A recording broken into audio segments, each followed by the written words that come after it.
মৃত ব্যক্তি কি কখনো বেঁচে উঠতে পারে? থেমে যাওয়া ফুসফুস কি কখনো পুনরায় চালু হতে পারে?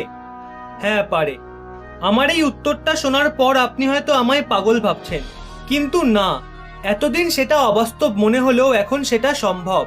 টানা 300 ঘন্টা ধরে অকেজো হয়ে যাওয়া ফুসফুসকে এক বিশেষ যন্ত্রের সাহায্যে সাপোর্ট দিয়ে মৃত্যু মুখ থেকে কোভিড রোগীকে ফিরিয়ে আনলো আমাদের দেশ ভারত।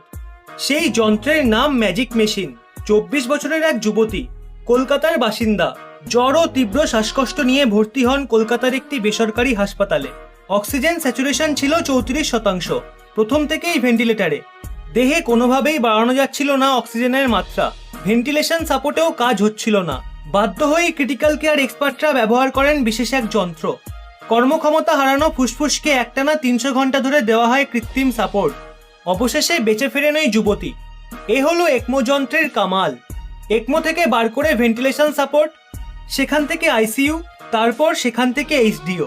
ধীরে ধীরে সুস্থ হয়ে বাড়ি ফিরলেন মৃত্যুর মুখে দাঁড়িয়ে থাকা করোনা আক্রান্ত যুবতী। এক্সপার্টরা বলছেন, ম্যাক্সিমাম পসিবল সাপোর্ট দেওয়া সত্ত্বেও অক্সিজেন লেভেলটা কিছুতেই 82-র ওপর তোলা যাচ্ছিল না। একমোর একটা সুবিধা হলো এই মেশিন বাইরে থেকে অক্সিজেনেট করে দেয়, এবং যার ফলে ফুসফুস অনেকটাই প্রোটেকশন পায়। অনেক সময় মাত্রাতিরিক্ত শ্বাস নিলে সেলফ ইনডিউসড একটা লাং ইনজুরি হয়, কিন্তু একমো সাপোর্টে থাকাকালীন সেটাকে অনেকটাই প্রিভেনশন করা যায়। উল্লেখিত রোগীকে 18ই মে দেওয়া হয় একমো সাপোর্ট। 29শে মে তাকে একমো থেকে বের করা হয়। ভেন্টিলেটর থেকে বের করা হয় 5ই জুন। 8ই জুন সুস্থ হয়ে বাড়ি ফিরেন ওই তরুণী। এর আগে দিল্লির এইমস এবং চেন্নাইয়ের একটি বেসরকারি হাসপাতালে একমো সাপোর্টে রাখা হয় 2 রোগীকে, কিন্তু দুজনেই মারা যান।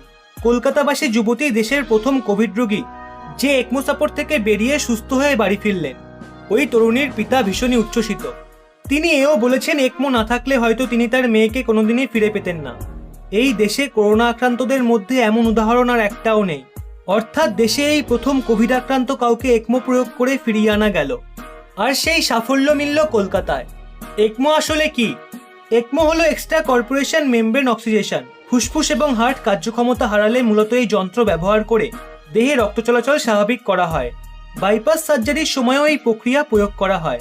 এই যন্ত্রের মাধ্যমে দেহের সমস্ত রক্তের সার্কুলেশন ঘটিয়ে কৃত্রিম উপায়ে কার্বন ডাই অক্সাইড শুষে নিয়ে অক্সিজেন প্রবেশ করানো হয়। মাসখানেক চলতে পারে এই প্রক্রিয়া। এর মাধ্যমে দেহে রক্তচাপ, পালস, অক্সিজেন, কার্বন ডাই অক্সাইডের মাত্রা নিয়ন্ত্রণ করা যায়। এটা রিজনেবলি রিসেন্ট একটা ট্রিটমেন্ট মোডালিটি, যেটা এই মুহূর্তে দাঁড়িয়ে ডেসপারেট সিচুয়েশনে ব্যবহৃত হতে পারে। এই পোর্টেবল মেশিন এয়ার অ্যাম্বুলেন্সেও নিয়ে যাওয়া যায়। কোভিড-19 রোগীরা সাধারণত ফুসফুসের কার্যক্ষমতা হ্রাসের কারণে ভেন্টিলেটরে যায়, এবং তার যদি ভেন্টিলেটর ফেল করে তাহলে তাকে একমোতে ট্রান্সফার করা হয়। এবার আসা যাক ভ্যাকসিনের খবরে, কিন্তু তার আগে অবশ্যই চ্যানেলটি সাবস্ক্রাইব করে পাশের বেল আইকনটি অল করে রাখুন। কতদূর পৌঁছলো ভ্যাকসিন ডেভেলপমেন্ট? কোভিড-19 ভ্যাকসিনের সন্ধানের জন্য গোটা দুনিয়া রিসার্চাররা পরিশ্রম করে যাচ্ছেন।